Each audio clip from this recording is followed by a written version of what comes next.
Ako si Michael, bunso sa magkakapatid. Bali, si Ate Helen, si Manay, panganay sa magkapatid ko na babae. Which is isa din sa parang magulang ko na rin kasi nung nawala si nanay nung high school ako, ang tinuri kong mga nanay ko ay kapatid ko na mga babae. Siguro kung hindi ko makalimutan na memory kay Ate Helen yung saya-saya pa namin nung bata pa kami. Kasi yung tinulak niya ako sa hagdan. Tapos nagsumbong ako kay nanay, iyak ako ng iyak. Siguro ko kasi hindi kami madalas mag-banding. Ang banding lang namin ni Ate Helen, lang. Pag nauwi siya sa probinsya, kasi palagi sila nandito sa Maynila, mga kapatid ko. Pag piyesta sa amin, yun, nabubuo kami magkakapatid. Yun lang yung parang banding namin palagi. So, wala akong masabi sa ate ko kasi yung ate ko, minsan, pag inuutusan ako niyan, tinatakbuhan ko lang, tinatawanan ko lang. Hindi ako sumusunod minsan. Pero, halimbawa, pinapasain ako ng bigas. Utusan niya ako tapos siya din ang magsasaing. Siguro di ko nakakabigla kasi yung nangyari, akala ko na okay lang siya kasi masaya kami sa probinsya nung pag-uwi namin, nabuo kami magkakapatid. Akala ko na hindi mangyayari yung ganun.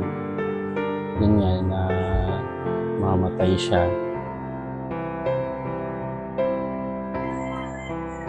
Hindi ko alam na last na pala namin na pagsasama yun. Kasi ako ang sumundo sa kanya.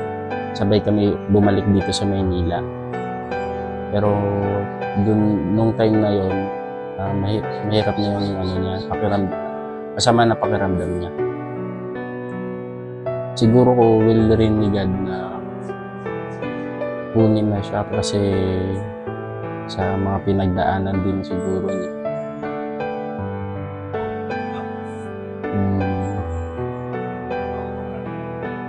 Yun lang. Tapos kasi wala akong masabi sa kapatid ko, maalaga, maalalahanin. Lagi siyang tumatawag sa akin ng musta.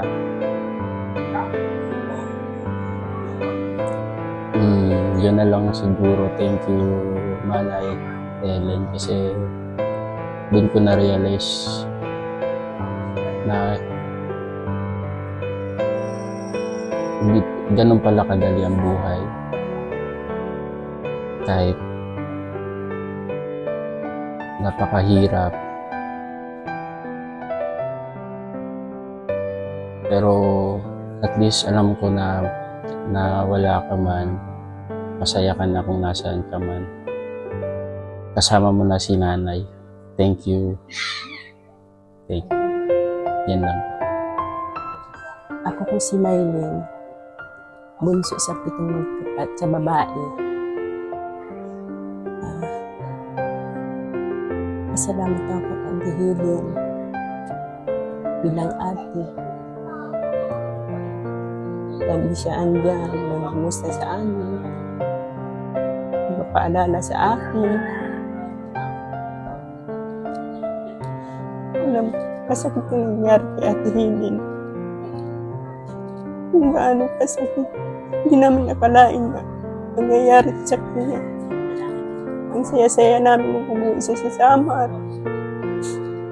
Yun na pala ang huling banding namin magkakapatid. Natihilin kung nasaan ka man ngayon. Gabayan mo kami. Pati ang anak ko, asawa ko. May magkakapatid, lalo na si tatay. Diyan ka na, kasama ka na ni nanay. Masaya ka na. Alam mo, nanay, gano'ng kasakit.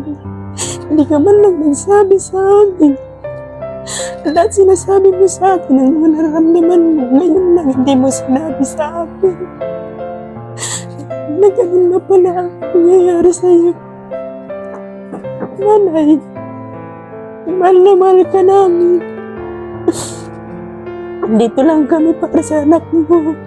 Huwag kang mag-alala. Mahal naman namin ang anak mo. Kung saan ka man ngayon, gabayan mo na lang siya. Alam ko, mahal na mahal ka na ng anak mo. Mahal na mahal mo ng anak mo. Hindi naman akalain na gano'n nangyayari sa'yo. Hindi lang nasasabi, Manay, gabayan mo na lang anak mo. At nandito lang kami para sa anak mo. Ako, mahal na mahal ko yung anak mo. Yun lang. Salamat sa lahat. Lahat. Bilang ate. Mahal na mahal kita, Manay. Mahal ka namin.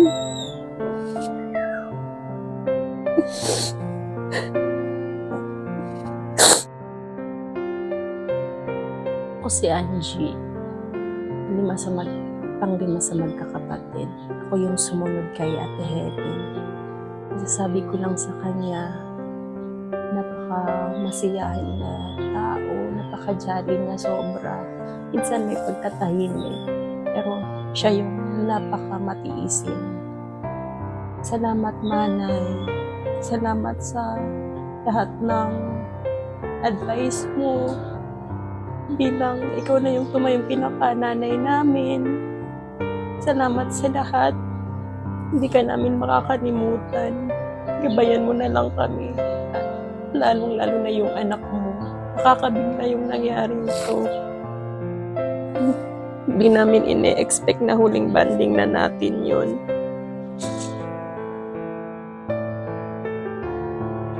Ang importante, hindi ka na mahihirapan.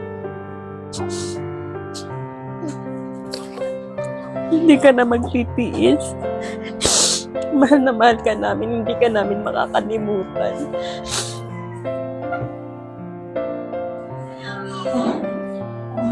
Manay, salamat sa lahat. Mahal na mahal ka namin magkakapatid. Hanggang sa muli. Paalam. Hello po, ako po si Ralph Stanley, na anak po ni Mama Helen. Nagpapasalamat po ako sa pag-aasikaso niya po sa amin tuwing papasok po kami ng school at sa ginagawa niya po sa amin pag-aalaga. Hindi niya po kami pinapabayaan, tatay sa kani ate. At siya rin pong tagal-luto namin sa tuwing hapunan. At mamimiss ko po siya. At hindi ko po siya makakalimutan. Yun lang po, Mama. Mamimiss po kita.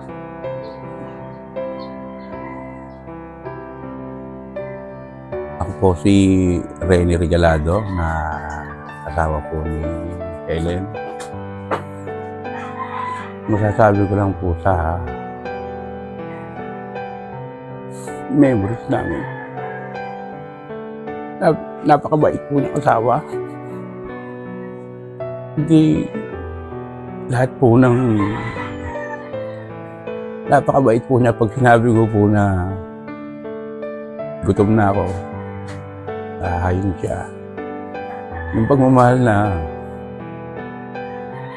inano niya sa akin mag-ama. Yung ano niyo po niya sa akin, napakalambing, napakamaalalahanin. Lagi niya po akong tinatanong na kung gutom ako, kung ano. Yun po. Yung memories po namin na hindi ko malilimutan yung banding na pag-aaruga. Pagmamahal.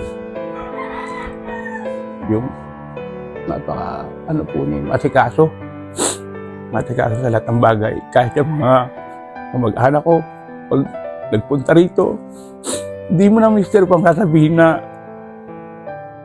kape or what. Basta, pag nakita yung mga kamag-anak ko, aabot ang kagat niya ng kape. yung bang hindi siya namimili ng kamag-anak na bibigyan lang niya parang ano. Halos lahat ng mga kamag-anak ko na pumunta rito. Kape, ipagluluto ka niya ng pagkain. Yun ang nagustuhan ko talaga sa asawa ko, matikaso.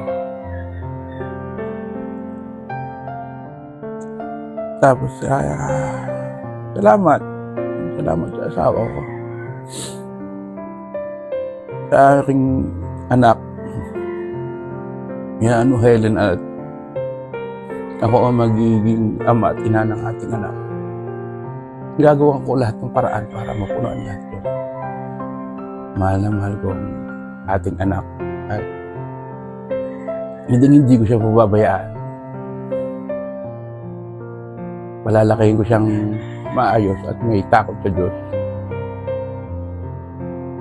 Siya ay yung mahal ko. Mahal ko. Kulang ang salitang salamat. Pero paalam hanggang sa muli nating pagkikita. Salamat sa iyo. Paalam. I can't believe what I just heard. Could it be true? Are you the girl I thought I knew?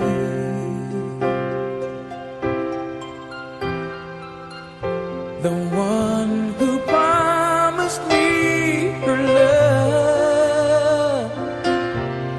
Where did it go?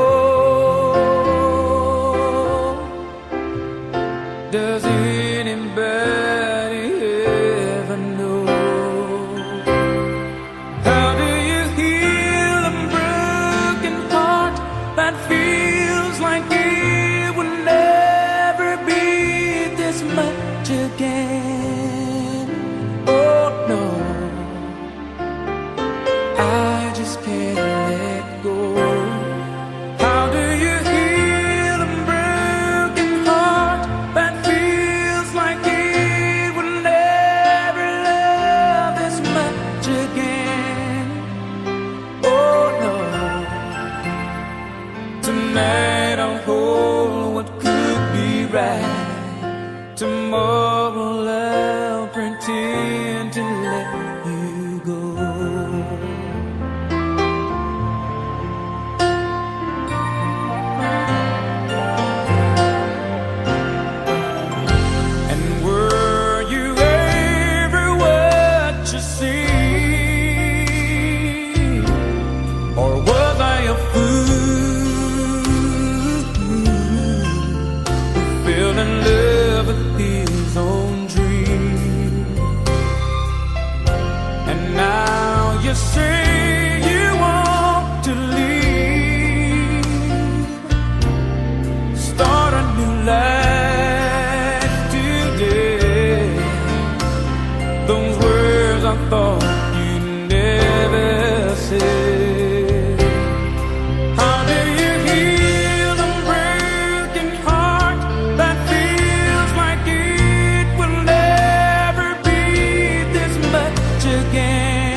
you go.